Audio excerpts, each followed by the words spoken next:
Querido, quem aqui acredita que essa palavra pode mudar destinos? Quem acredita que essa palavra pode mudar a tua semana, o teu dia e o teu ano? A gente não pode nunca perder a perspectiva, a expectativa do que Deus quer fazer em nosso meio. A gente não pode perder a reverência e o temor ao Senhor da palavra, e não somente a palavra quando é pregada daqui nesse púlpito, porque eu não sei você, mas essa palavra tem mudado a minha vida. Glória a Deus. E o pastor Zé também. Eu não sei você, mas essa palavra tem mudado a minha vida. Querido, mas essa palavra aqui não vai mudar a sua vida se você não quiser e não praticar. Sabe por quê?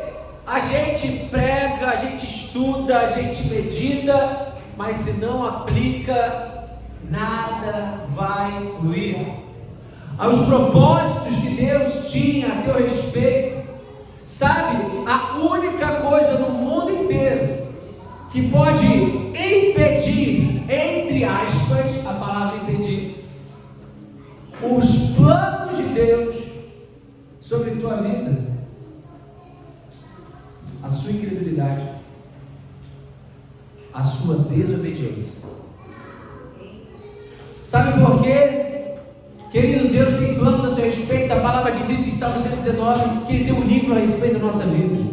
A palavra diz em Efésios que Ele nos criou e pensou em nós antes da fundação do mundo. A palavra diz também em Samuel que Ele nos escolheu no ventre das nossas mães para sermos profetas em meio a essa nação. Querido, é uma responsabilidade, um privilégio muito grande para aqueles que creem na palavra, para aqueles que recebem essa palavra e para aqueles que querem obedecer o seu chamado. Mas a única pessoa que pode pedir isso não é Satanás. A única pessoa que pode pedir isso não é a sua família. A única pessoa que pode pedir isso não é a sua liderança. Não é a igreja, é você em não acreditar, em não receber, em não obedecer e não seguir aquilo que Deus tem para você. Quando Deus chamou Jonas, ele não queria obedecer. Sabe o que aconteceria com Jonas se ele não se arrependesse, gente? Ele ia morrer. Mas entenda uma coisa, o que fez Jonas e Deus tinha plano para ele, queria desobedecer. Deus não vai te obrigar, a gente estava falando isso sobre hoje de manhã mais cedo. Deus não vai te obrigar, mas Ele tem planos a seu respeito. Planos de paz, de prosperidade e de um futuro de esperança. Mas se você não quiser acreditar, querido, Ele não vai agir. Sabe por quê? Nosso Deus é educado. O Espírito Santo de Deus é educado. Eis que estou à porta e se alguém ouvir e abrir, eu entrarei. Querido, você tem que fazer a tua parte. Deus já está batendo na porta há muito tempo de alguns de vocês aqui. Deus já está chamando você há muito tempo para coisas novas e maiores que você não imagina e não sabe. Mas você deixa a porta fechada. Você fala agora não. E sabe o que eu aprendi? Que Deus só entra onde é chamado. Repete comigo, Deus só entra onde é chamado. Agora pega na mão da pessoa do seu lado que está atrás, na frente, como profeta, mas não pega com o dedo da falsidade, não pega no mentinho não, tá gente? Tem gente que pega assim na mão, isso é falsidade, pelo amor de Deus. Vai repetir em nome de Jesus, pega na mão firme aí e fala assim, Deus só vai entrar na sua causa, na sua casa, no seu trabalho, na sua família, quando você chamar.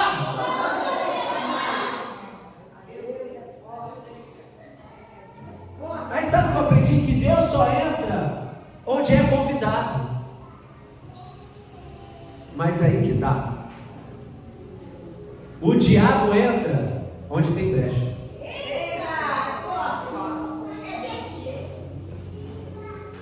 Deus só entra onde é, e o diabo entra onde tem brecha. O diabo diabo não espera ser convidado. O diabo nem quer ser convidado, ele quer estar pela brecha sem você perceber e fazer uma zona na tua casa, no seu trabalho, em todas as áreas da sua vida. Porque ele entra precisa da porta aberta? Eu preciso ouvir ele batendo na porta? Não, querido, é uma brecha.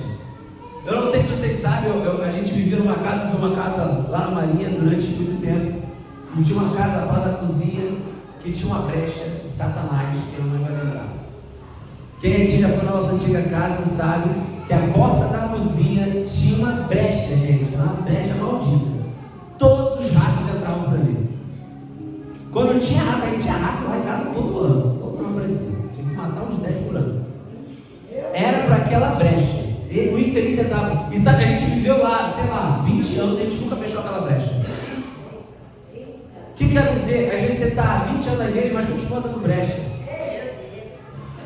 E aí você não sabe que a tua vida não anda. Você não sabe porque seus relacionamentos não dão certo. Você não sabe porque a tua finança não dá certo. Você não sabe porque a tua vida espiritual não estrava.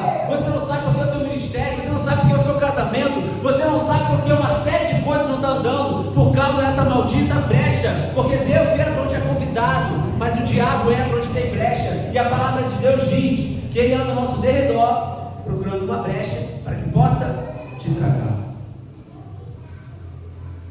Isso é forte demais, sabe por quê? Nós somos sacerdotes reais. Quando a gente fala isso é lindo, porque todo mundo entende que é sacerdote. Não, tudo bem, mas se a gente voltasse num tempo antes da nova e eterna aliança de Cristo Jesus, você entendeu o peso dessa palavra, né, pastor Sérgio?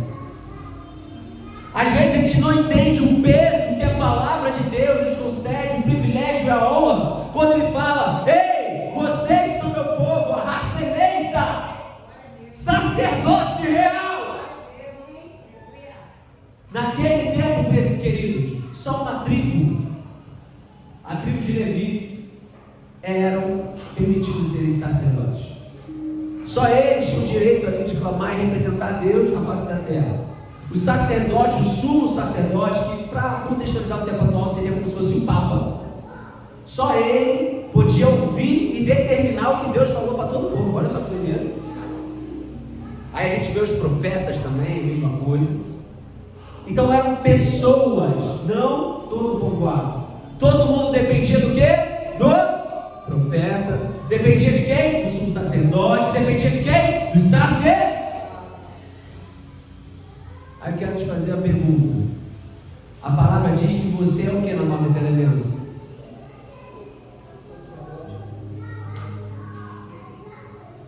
Não mudou. O mundo continua precisando de você. Tua família continua precisando de você. Teu trabalho continua precisando de você. Essa nação continua precisando de você, porque você é o único representante de Deus, às vezes, nessa terra, no seu trabalho, na sua escola, na sua faculdade, no seu curso.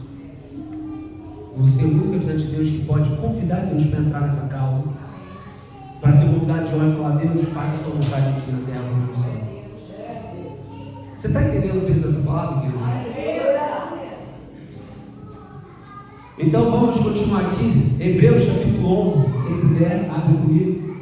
Hebreus capítulo 11 é um texto bastante conhecido, mas eu quero destacar algumas coisas aqui, vou tentar ser bem rápido. Mas não esqueça disso, você é sacerdote, querido, e o povo depende de você. A gente falou isso também ali embaixo: o povo perece pela falta de conhecimento de sacerdotes que não compartilham o seu conhecimento com os demais.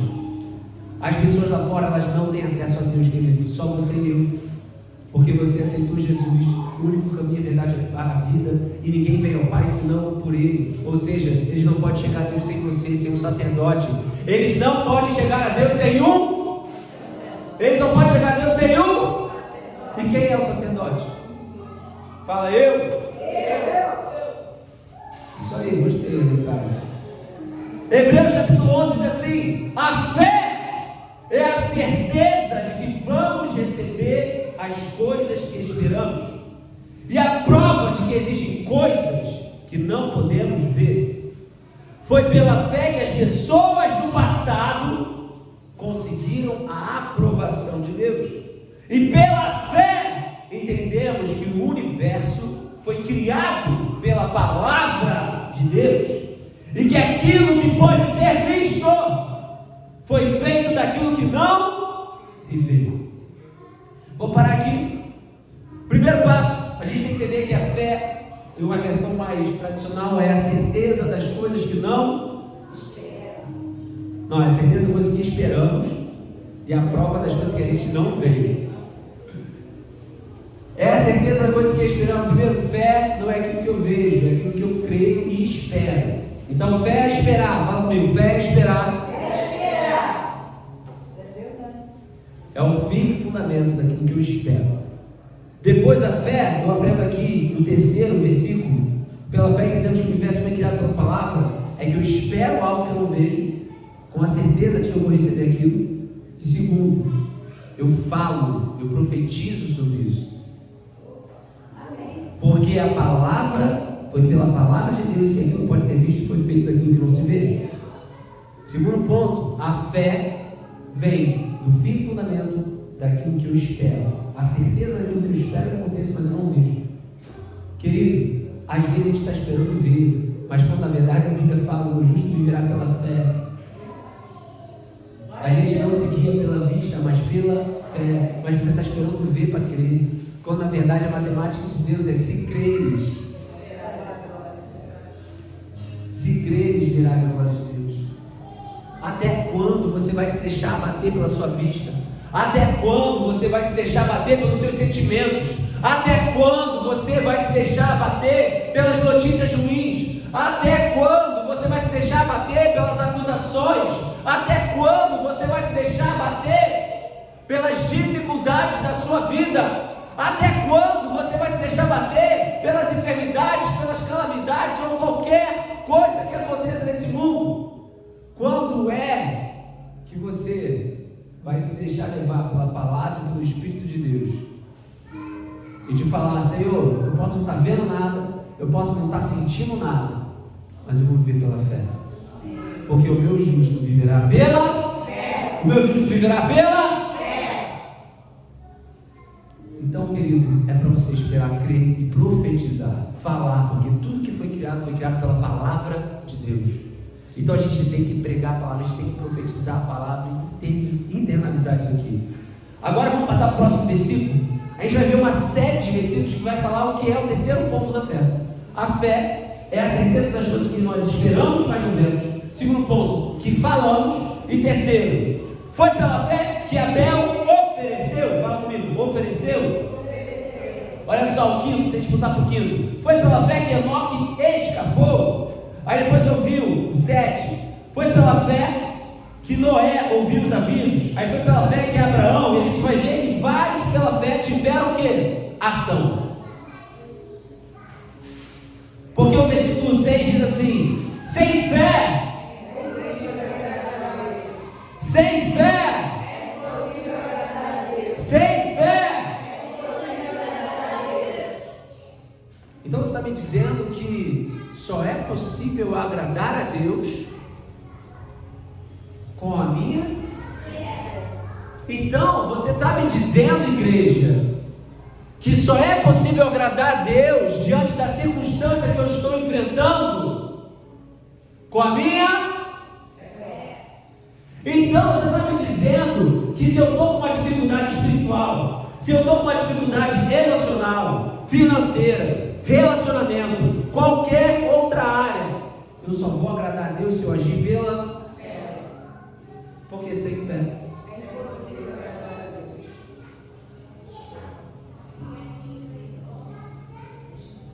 E aí, sem fé é impossível agradar a Deus, porque quem vai a Ele precisa crer que Ele existe e que recompensa os que o buscam. Não basta ter fé, você tem que ter a certeza que Ele recompensa aqueles que te buscam. Querido, a tua recompensa está vindo, porque você está aqui essa manhã buscando a Deus. Recebe essa palavra agora em nome de Jesus. A tua recompensa está vindo se você está agindo pela fé. E se você, a partir de hoje, diante dessa circunstância, diante dessa causa, você vai viver pela fé. Não para aquilo que você vê, não para aquilo que você está sentindo agora, não pela dor, não pelo que falaram, mas pelo que a palavra de Deus te diz.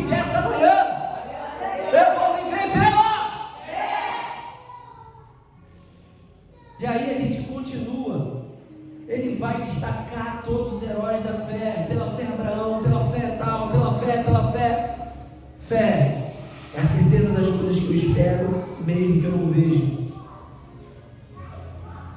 Segundo, eu profetizo, eu falo sobre isso. Terceiro, fé é ação. Todos os destaques dos heróis da fé aqui, pela fé, eles fizeram algo. Não me diga que você tem fé. Não vista uma camisa dizendo eu tenho fé. Não é carregando uma Bíblia que eu mostro que eu tenho fé. Não é vindo à igreja que eu mostro que eu tenho fé.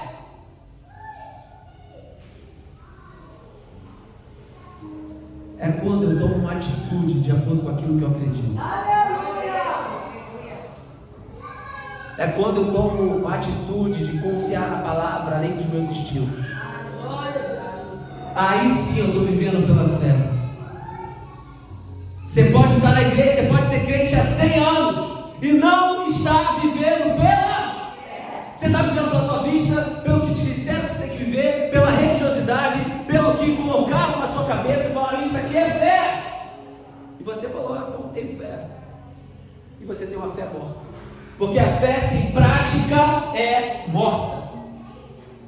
Ou seja, querido, a gente vai entrar no hall da fé aqui? Será que vamos ser lembrados pela nossa fé? Será que o nosso nome aqui, pela fé, Juanito, pela fé, Binha, pela fé, Bianca, pela fé, Nani, pela fé, o que pela fé você vai fazer? Eita glória! O que pela fé você vai conquistar? O que pela fé você vai fazer para a glória de Deus? Porque somente pela fé vamos agradar a Deus. Aleluia. Somente pela fé podemos viver obras maiores. Somente pela fé vamos fazer obras maiores. Sem fé. Então, querido, essa manhã eu estou querendo te levantar aqui para renovar a fé que existe dentro de você. Porque por vezes nos esquecemos. E eu quero te dizer que às vezes o seu evangelho está errado. O nosso evangelho pode estar errado. Porque não estamos vivendo o evangelho de Cristo. Estamos vivendo o evangelho segundo as nossas ideias, segundo os nossos sentimentos, segundo as nossas teologias. O evangelho de Cristo é perfeito, justo, bom, santo, saudável, completo, humilde, grande amor. O nosso evangelho é imperfeito, pequeno, egoísta, soberbo, divide, tem inveja, status religioso, injusto, incompleto, te deixa na zona de conforto. Quando a fé é assumir riscos, fé é sair da zona de conforto. Querido, se você, tudo que você está fazendo hoje, isso eu já falei, vou repetir, porque isso eu estou colocando em prática na minha vida e é um desafio diário. Se colocar em zona de desconforto. Tu acha que eu quero? É muito mais fácil para mim eu ficar escondidinho. Mas Deus não me colocou para ficar escondido. Deus não colocou para ficar debaixo de uma mesa. A palavra de Deus diz que Ele coloca você no alto para que ilumine e todo mundo glorifique o nome do Pai. Só que a gente às vezes se diz o povo da fé, mas estamos mais covardes do que muitos lá fora. Então, querido, o que eu quero te dizer é que nós não podemos viver o nosso evangelho. É o evangelho dele. É o que ele diz que é para viver que nós temos que viver. E nós queremos viver na nossa zona de conforto, na nossa religiosidade. Não, fé para mim é ir para culto quarto e domingo. Fé para mim é ir para o culto aos domingos e tá bom. Isso não é fé. O que você espera na sua vida? Se você não espera nada na tua vida, adivinha? Você não está vivendo pela fé. Se você conquista tudo na força do seu braço, você não está vivendo pela fé. Se você conquista tudo pelo seu entendimento razoável e limitado, você não está vivendo pela fé. Porque a fé transcende o entendimento. A fé, eu vou alcançar lugares e coisas que eu nunca imaginei alcançar, porque está dentro de mim. E aí eu não vou glorificar minha força, eu não vou glorificar na minha sabedoria, eu não vou me glorificar nas minhas finanças, eu vou me glorificar sempre na força do Senhor e na força do Senhor. Porque eu entendo que sem Ele, nada do que eu tenho, nada do que eu sou e nada do que serei seria possível sem Ele. Mas o que vemos por vezes são cristãos que só vivem na força da sua sabedoria, na força do seu braço, e acham que estão vivendo pela fé e não estão. Que desafio nós temos que tomar para viver o Evangelho de Cristo como deveríamos, porque o nosso Evangelho é passivo, o Evangelho de Cristo é ativo. O nosso Evangelho muitas vezes é covarde, o Evangelho de Cristo é para os corajosos. E se Ele escolheu, é porque Ele sabe que você é corajoso. Ele sabe que você é corajoso. O nosso Evangelho não é para aqueles que se escondem, não é para aqueles que são indiferentes. O Evangelho é para fazer a diferença. Eu adoro passar com o Uber. Eu vim com o Uber agora, contar o testemunho dele, que se libertou das drogas através do Evangelho de Cristo. Ele deixou aqui na porta, foi o primeiro Uber que deixou aqui na porta, que conhecia a região. E ele falou: pô, um dia eu vou contar o testemunho para ele, vem sim e tal. Só que teve um outro Uber essa semana que eu conversando com ele. E gente, a gente precisa entender isso em nome de Jesus, uma vez por todas, e explicar isso, compartilhar esse conhecimento lá fora, porque você é sacerdote. E o mundo perece por falta de conhecimento, porque os sacerdotes estão se calando. Os sacerdotes não estão se posicionando. E esse homem falou assim, ele perguntou: pô, você é da igreja? Eu falei: sou da igreja e tal, sou evangélico e tal. Ele falou: o mundo... Aí começa aquele papo que é um crente dizendo que não deveria falar. O mundo está indo de mal a pior, né? O mundo está horrível, né? Vou nem ter filho. Aí eu, cara, eu não me aguento. Aí eu, como sacerdote, ali no carro, daquele Uber ali, eu falei: meu querido, está errado essa colocação. Ele: não, mas o mundo está indo de mal a pior. Eu falei: aí ele falou assim: a gente não pode esperar nada desse mundo. Eu falei: meu filho, eu acho que a gente ainda não, a gente como cristão ainda não entendeu o Evangelho de Cristo. Esse é o problema. A gente está vivendo o Evangelho religioso, o Evangelho que me deixa na zona de conforto, o Evangelho que me deixa acomodado, porque você está falando assim: eu não posso esperar. Nunca foi para a gente esperar nada do mundo. A Bíblia diz em Romanos 8 que o mundo aguarda a manifestação dos filhos de Deus. Nunca foi para eu esperar nada do mundo, sempre foi sobre o mundo aguardando a gente a se manifestar. Nunca foi para a gente falar que o mundo está indo de mal a pior, mas sim porque o mundo está indo de mal a pior se a igreja está aqui. Por que a sua família está indo de mal a pior se você como sacerdote está ali? Porque, querido, Deus não vai ficar falando: nossa, o mundo está indo de mal a pior, né? Ele colocou a igreja, Ele se deu para a igreja para a gente evangelizar e mudar esse mundo. Parar de ter essa fé passiva: nossa, não está passando a desgraça no mundo. Não, é só se posicionar. Vamos pela fé, fazer algo. Vamos nos mover, vamos se manifestar a glória de Deus em todo lugar. Aí ele falou: pô, não tinha pensado nessa ótica. Eu falei: cara, mas está na Bíblia. O mundo está em trevas, não está? Mas por que a gente não está sendo luz? O mundo está indiferente, não está? Porque a gente não está sendo sal. Então não adianta falar. Eu já vi uma mãe chegando falando: pastor, você quer ter outro filho? Eu falei: cara, não sei. Se tiver, eu melhoro a minha instrução, eu faço 10 filhos. Aí ele falou assim. Aí chegou e falou: uma mulher chegou e falou assim: eu não faria mais filho não. Aí mesmo esse papo. Porque o mundo está indo de mal a pior. Eu falei: querido, a culpa nunca foi dos filhos. A culpa sempre foi dos pais que não educaram seus filhos. É muito fácil falar: não faz filho não. O mundo está muito mal, querido. A responsabilidade minha com o pai tem que educar minha filha. O problema é que os pais estão esquecendo da responsabilidade deles. Os cristãos estão esquecendo da responsabilidade deles. Todo mundo é muito fácil acusar. Eu falei: quando nós, como os pais, se posicionarmos e educar o nosso filho para viver a verdade, vai começar a mudar.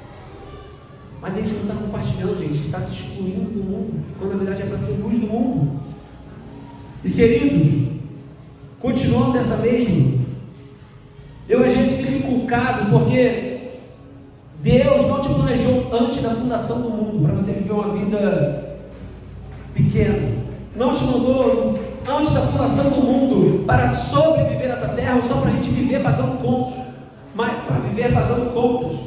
Deus te criou para viver os sonhos dele. Deus te criou para fazer obras maiores, porque Jesus mesmo falou: ei, obras maiores vocês. Aí tem tantas promessas, gente. É estranho, sério. Eu às vezes pego a minha Bíblia aqui, e isso vale para mim também. Aí eu vejo lá, raça eleita, povo eleito, que Deus vai fazer. Eu te planejei antes da fundação do mundo e tal. E se você quiser, você vai fazer e tal, da terra. E a terra foi dada em tantas promessas. Você é amado, você é tal, você não sei o quê. Aí eu vejo a vida do cristão, toda ferrada, tudo destruído. Aí as pessoas olham a Bíblia e olham a vida do cristão. Tem uma coisa errada. Não está batendo isso aqui não. Olha as promessas aqui, olha a vida infeliz. Só vida e desgraça atrás de desgraça essa mulher. Só vida e desgraça atrás de desgraça esse homem. Todas as áreas da vida, que Deus é esse? Eu leio a Bíblia e eu comecei a olhar para a minha vida e falei, eu estou vivendo desgraça atrás de desgraça, tem alguma coisa errada. Eu leio a Bíblia e falei, Deus, eu quero viver isso aqui. Se está escrito a tua palavra, eu quero viver, eu vou viver pela fé, eu não sei como vai ser, mas eu sei que o Senhor pode fazer infinitamente mais do que pedimos ou pensamos, segundo o poder que opera em nós. Só não estamos vivendo porque não estamos vivendo pela fé. Estamos vivendo pelas circunstâncias. Estamos vivendo pela religiosidade. Estamos vivendo pela teologia dos homens. Queridos, mas aí que está. Mas pastor, eu tenho que dar. Como é que... Mas eu não vejo, eu não sei o que tem que fazer. Já aconteceu com você? Deus fala, e agora? O que vai ser da minha vida? O que eu tenho que fazer? Posso te falar? Deus nunca vai te revelar o fim. Quando ele chamou Abraão, ele falou para onde ia. Ele falou, sai da tua terra, para a terra que te mostrarei. Deus nunca te revela o fim. Ele fala para você dar o próximo passo. Sabe por que em Salmo 119 fala que o Evangelho é lâmpada para os meus? É a medida que eu dou passo que vai iluminando o caminho. Só que você está parado, esperando. Deus mostra o caminho. E feliz, dá um passo. Porque luz para os meus pés é a tua palavra. E à medida que você caminha na palavra do Senhor, vai iluminando. E Deus vai te guiando e mostrando aquilo que Ele tem para você, meu querido, e você, minha querida. Então, ergue suas mãos em nome de Jesus. Deixa eu profetizar sobre a tua vida agora. Pai, em nome de Jesus, que toda religiosidade, toda frieza espiritual caia por terra em nome de Jesus. Que esse irmão, essa irmã minha aqui, possa despertar a fé em Ti, de dar os primeiros passos e de iluminar os caminhos para ser guiado pelo Santo Espírito no destino que o Senhor tem para cada um de nós. E que possamos viver os Teus sonhos, Deus, não nossos sonhos que são pequenos e limitados, porque o Senhor, a Sua palavra diz que o Senhor é poderoso para fazer infinitamente mais do que pedimos ou pensamos. E nós não queremos, ó Pai, ser um impedimento dos Seus planos aqui nessa terra. Nós queremos ser um canal do fluir dos rios de Deus aqui. Quem concorda, diga amém. Querido, é interessante porque a palavra diz que somos mais que... Aí eu olho para a maioria dos cristãos, parece que é mais do que derrotado. Já viu cristão assim? Chega assim na igreja.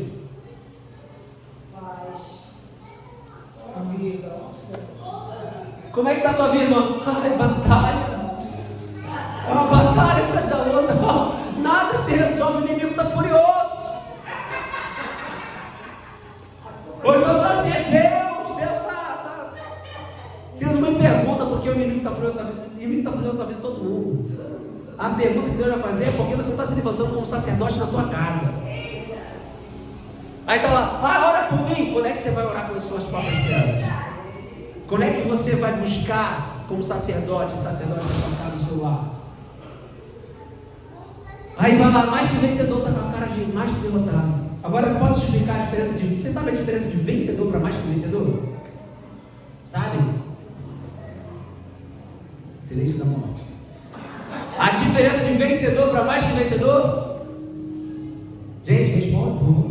Não? Fala para a pessoa assim, deixa ele ser som, Deus vai falar contigo agora. Fala para a pessoa do seu lado, deixa ele ser som, se Deus está falando com a gente, vamos lá.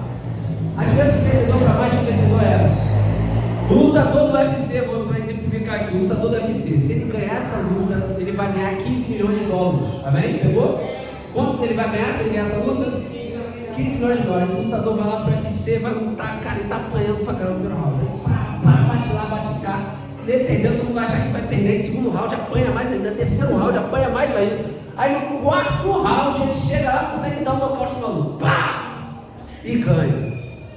Aí o vencedor é o fulano de tal. Já, isso aqui é cheque de 15 milhões de dólares. Ele é o vencedor. Aí ele chega em casa e fala para a esposa dele: amor, eu venci. E dá um cheque de 15 milhões para a mulher dele. Ela é mais que vencedora.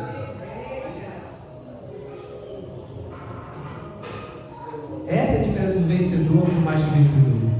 Cristo venceu por nós. E nos deu algo muito maior do que um cheque de 15 milhões de dólares. Nos deu a vida eterna, nos deu a presença do Pai, a reconciliação com Deus, a herança do Cristo. Aí tem questão assim.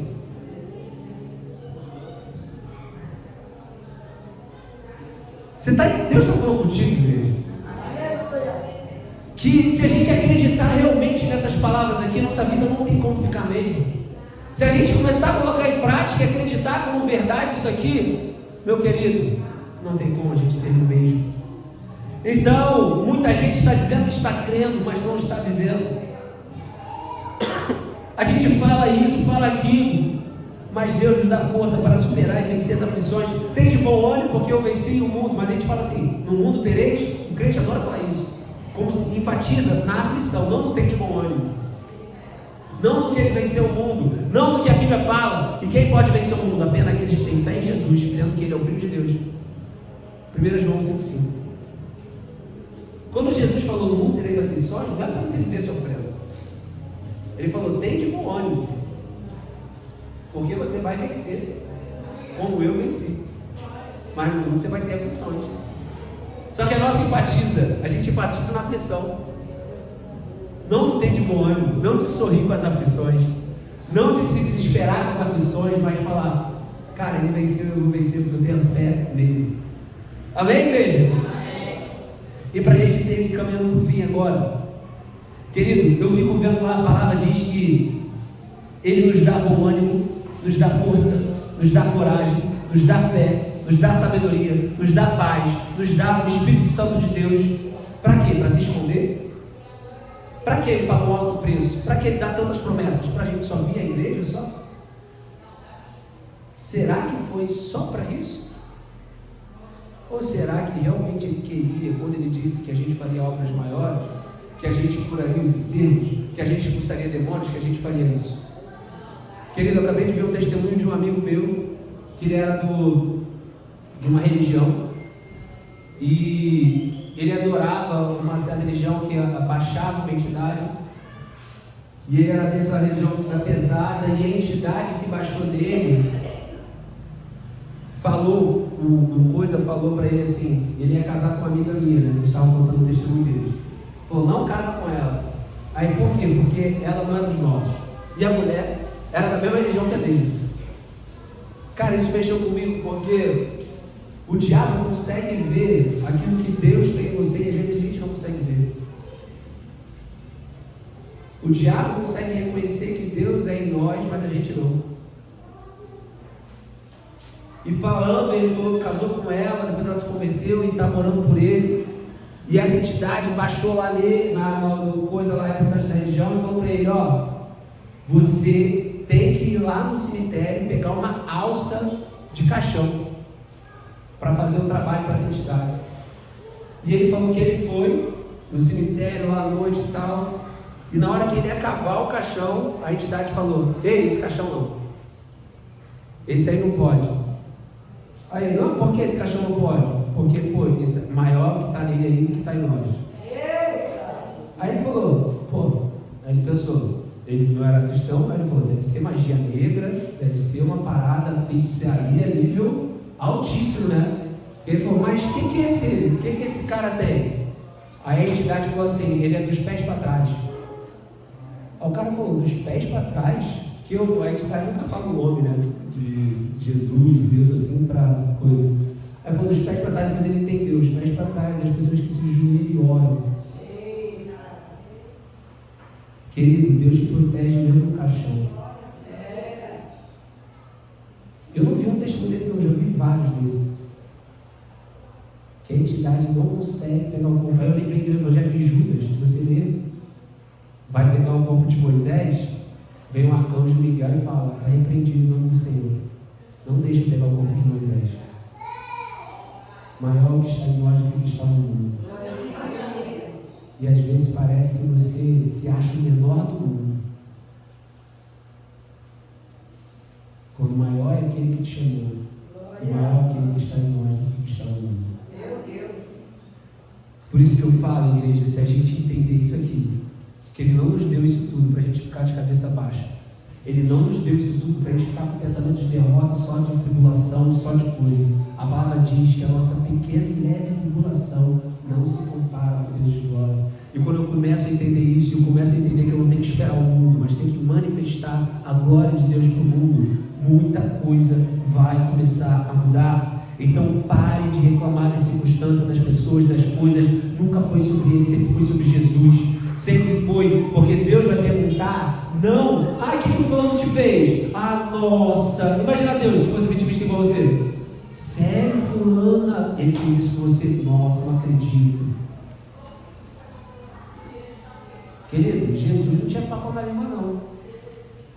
Quando ele chegou na casa de Jairo, estava chorando. O que ele falou? Vocês estão chorando? Vaza, sai. Só fica Jairo, a mulher e os 3 discípulos aqui. A gente acha que não, Jesus. Não, nossa, que cruz, está chorando. Por que você tem jeito de fazer isso? Pô, estou chorando aqui pela morte e tal, ele está me expulsando da casa. Querido, Jesus sabia a urgência do chamado. E às vezes a gente não sabe. Então, quando a gente começa a entender isso, lembre-se que Deus não vai ficar perguntando: o que o fulano fez? Nossa, que não sei o quê. Não, ele vai ver lá: cadê a tua fé? Você não entendeu, não? O que Jesus sempre repreendia os discípulos, os apóstolos? Homem de pequeno. Até quando eu vou estar com vocês? Vocês não vão ter fé, não? O que Jesus está ensinando, gente? Não é para você ficar esperando que outra pessoa fique orando. Porque às vezes tem gente que é o cristão parasita e o cristão hospedeiro, já ouviu? O cristão parasita é aquele: ora por mim. E tem um outro que é errado também, que é o hospedeiro. Eu oro, não deixo o outro saber andar com as próprias pernas. É uma madureza, são os dois mais juntos. Porque se o hospedeiro morrer, o parasita morre, se afasta.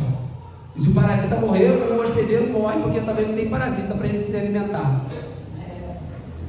Querido, a gente tem que saber educar. Jesus educava os 3 lá e falava: vocês têm que andar pela fé. Porque depois que Jesus saiu, eles viveram pelo quê? Jesus, durante 3 anos, estava ensinando o que, gente? O que Jesus treinou os apóstolos a viverem?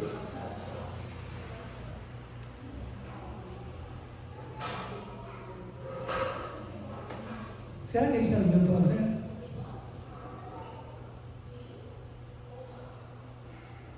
Sinais e maravilhas vão acompanhar quando a gente vive pela fé.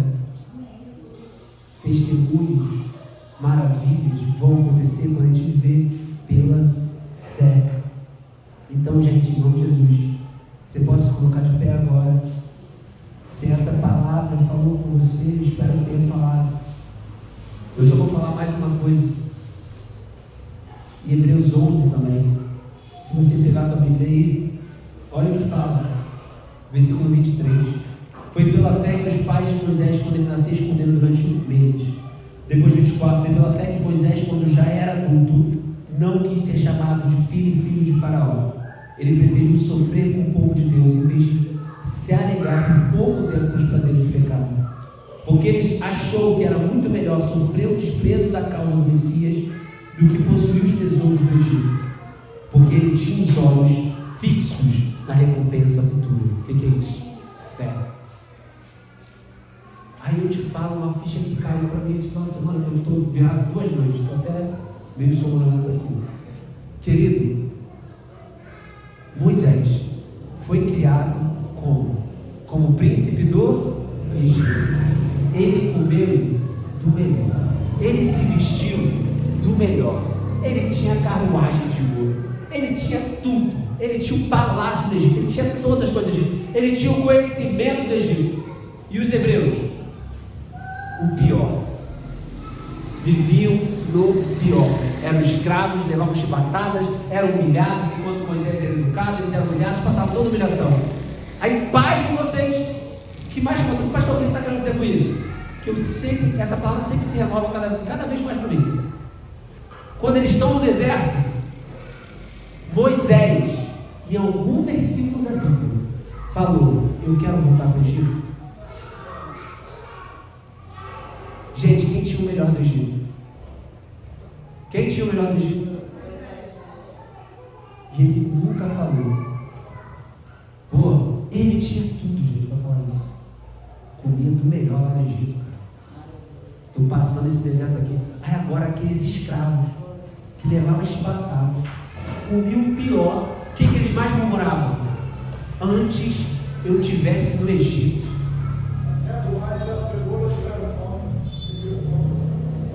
Cara, isso me matou. Eu fiquei, meu Deus, Moisés não reclamou uma hora querendo voltar, ele queria avançar para o alvo.